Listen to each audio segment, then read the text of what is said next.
كي ندعو إلى الله لننشر الخير في الكون الذي حار ونرسل العطر بالروض المنزل. یہ جنگ جو ہوئی ہے کربلا میں، معرکہ کربلا جو ہوا ہے، یہ یزید اور امام حسین کے درمیان نہیں تھا، بلکہ حسینیت اور یزیدیت کے درمیان تھا. یعنی یہ شخصی لڑائی نہیں تھی بلکہ نظریات کا تصادم تھا. اگر شخصی لڑائی ہوتی تو یزید جیت گیا تھا. بطور شخص حضرت امام حسین شہید کر دیے گئے اور یزید جو ہے وہ تخت و تاج پہ متمکن رہا. تو اگر یہ شخصی لڑائی قرار دیں تو یزید جیت گیا اور امام حسین ہار گئے. یہ شخصی اگر لڑائی قرار دیں، اور اگر یہ لڑائی نظریات کی قرار دیں، اور جو حقیقت میں نظریات کی لڑائی ہے، تو یزیدیت ہار گئی اور حسینیت زندہ باد ہو گئی. یزیدیت کا جنازہ نکل گیا. وہ تخت و تاج جس کے لیے یزید نے اتنا کچھ کیا تھا، اس کے اپنے بیٹے نے اس پہ تخت پہ تھوکا. یزید کا بیٹا معاویہ بن یزید جب تخت نشین ہوا ہے تو وہ گھر سے باہر 6 ماہ نہیں نکلا، اس کا جنازہ ہی نکلا. تو لوگوں نے کہا آئیے نا تخت پہ بیٹھیے. کہا میں اس تخت پہ نہیں بیٹھنا چاہتا جس سے آل پیغمبر کے خون کی بو آ رہی ہے. میں نہیں اس تخت پہ بیٹھنا چاہتا. اور پھر اس کا تخت سمٹ گیا، اس کا نام مٹ گیا. کلنج کے مرض سے تڑپتا ہوا مرا اور انتہائی ذلت کی موت مرا. رسوا ہو گیا، اس کا نام بھی باقی نہیں ہے. میں گزشتہ برس کربلا میں حاضر ہوا تو حضرت امام حسین کا چمکتا ہوا روضہ نور دیکھا. وہ لمحے بڑے دردناک تھے جب ہم کربلا میں پہنچے اور رات کا موقع تھا. تو ہمارے ڈرائیور نے کہا کہ یہ نہر فرات ہے. وہ نہر فرات جو چمکتی رہی اور جس کی لہریں اچھلتی رہیں، اور کربلا کا یہ مقدس قافلہ پیاسا رہا. تو عجیب قلب کے اندر کیفیات کا ایک جہان تھا. یہ تو امام حسین کا روضہ ہے نا، لیکن یزید کا نشان نہیں ملا. میں نے تاریخ کی کتب میں ڈھونڈا کہ یزید کی قبر کہاں ہے، تو مجھے تاریخ نے بتایا مزبلہ دمشق. دمشق کے اندر کوئی جگہ ہے جہاں لوگ کوڑا پھینکتے ہیں، تو اس کوڑے کے نیچے کہیں یزید کی قبر ہے. نشان بھی نہیں ہے کہاں ہے، لیکن اتنا پتہ ہے اس روڑی کے نیچے یزید کی قبر ہے. یزید کی قبر مزبلہ دمشق میں، اور امام حسین کا قبضہ آج بھی کربلا پہ. تو یزید کا نام مٹ گیا، اس کا تشخص مٹ گیا. امام حسین کا نام بھی باقی، آپ کا ذکر کی باقی، اور آپ کے تذکروں کی خوشبو بھی باقی. تو یہ شخصی لڑائی نہیں تھی. میں نے اس دن عرض کیا تھا کہ طلحہ بن عدی بن حاتم نے 30,000 لوگ پشت پہ کھڑے ہونے کی بات کی تھی، لیکن امام نے اس پیشکش کو ٹھکرا دیا تھا، اس لیے کہ آپ حق اور باطل کی راہیں اجالنا چاہتے تھے، اور وہ انہوں نے اجال نہیں. حضرت امام حسین کی شہادت کے بعد بھی یہ جنگیں جاری رہیں. مالک اشتر کی قیادت میں مختار سقفی کی فوجیں ابن زیاد کی فوجوں کے مقابلے میں فرات کے کنارے لڑ رہی تھی. اللہ تعالیٰ نے فتح دے دی. ابن زیاد نے گھوڑے کو ایڑ لگائی اور میدان چھوڑ کے بھاگ گیا. باقی جو بھی قابو آتا اس کو پکڑ کے قتل کر دیا جاتا. خیر یہ لوگوں کی پہنچ سے بہت دور نکل گیا، لیکن اس کا جی گھبرا رہا تھا. پیاس کی شدت تھی، گھوڑا بھی ہانپ رہا تھا.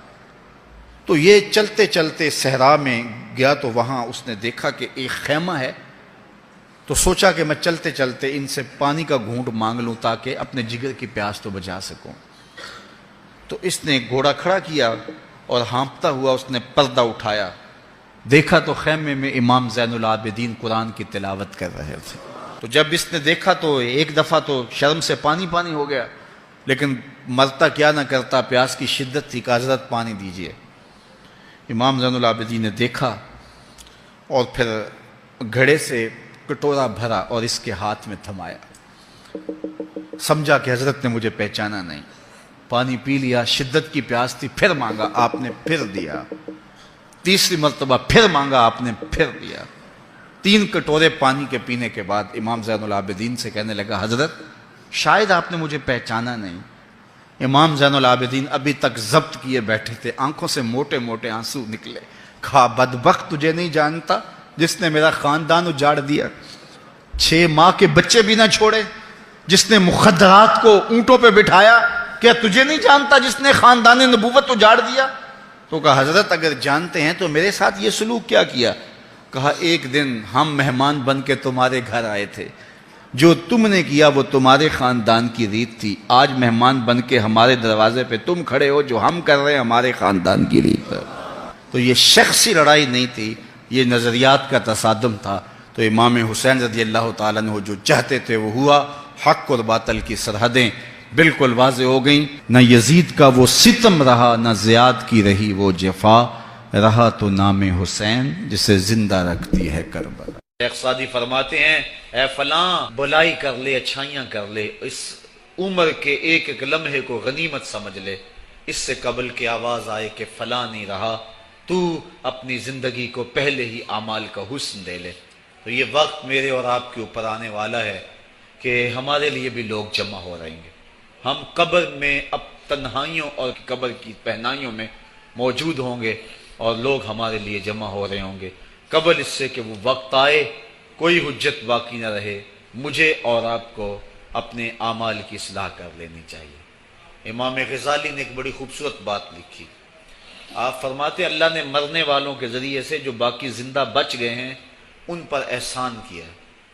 عرض کی گئی احسان کیسے؟ وہ تو دکھوں میں مبتلا ہیں، جن کا بھائی چلا گیا ان کا کلیجہ پھٹ رہا ہے، جن کا باپ چلا گیا ان کی دنیا اندھیر ہو گئی، جن کی ماں چلی گئی ان کے سامنے روشنی کا کوئی حوالہ نہیں رہا ہے، جس کا بیٹا چلا گیا اس کی کمر ٹوٹ گئی، جس کا بھائی چلا گیا اس کے بازو ٹوٹ گئے، اور تم کہتے ہو اللہ نے مرنے والوں کے ذریعے سے جو باقی پسماندگان ہیں ان پر احسان کیا۔ یہ احسان کیسے ہے؟ تو امام غزالی فرماتے ہیں احسان اس معنی میں ہے کہ اللہ نے مرنے والے کی موت کو ان باقیوں کے لیے عبرت کا نشان بنایا ہے۔ اگر اس کی موت ان کے لیے عبرت بنا دی جاتی تو یہ کیا کرتا؟ تو اللہ تعالیٰ نے گویا ان کی موت سے اس کو ایک اور موقع سنبھلنے کا دیا ہے کہ وہ لوگوں کی، عزیزوں کی، رشتہ داروں کی موت کو دیکھ کر اپنی زندگی کی راہوں کو ٹھیک کر لے۔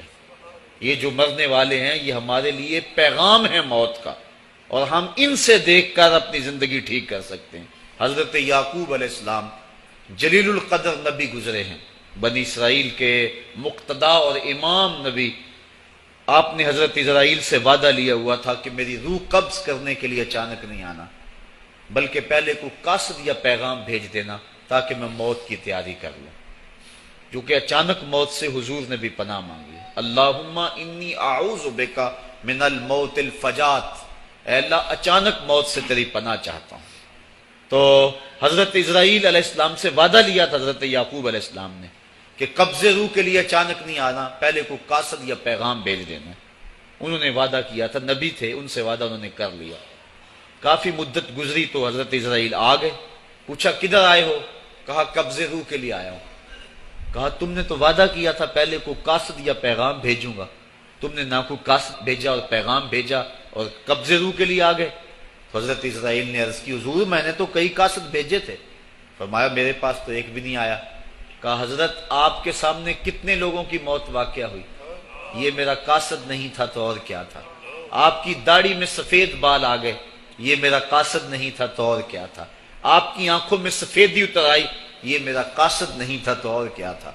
آنکھوں میں سفیدی کا آ جانا، بالوں میں سفیدی کا آ جانا، کمر میں خم آ جانا، اٹھتے ہوئے جنازے، پھیلی ہوئی قبریں، یہ پیغام ہے، قاصد ہے موت کا۔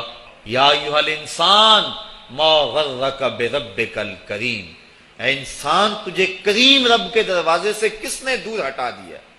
الذی خلقک فسواک فعدلک فی ای صورت ما شاء رکبک، جس نے تجھے پیدا کیا، تیرے اعضاء کو توازن دیا، تجھے حسن اور جوانی بخشی، تجھے چلنے کا سلیقہ دیا، تجھے بولنے کا طریقہ دیا، تجھے سوچنے کے لیے دماغ دیا، تجھے سماعتوں کے پردے دیے۔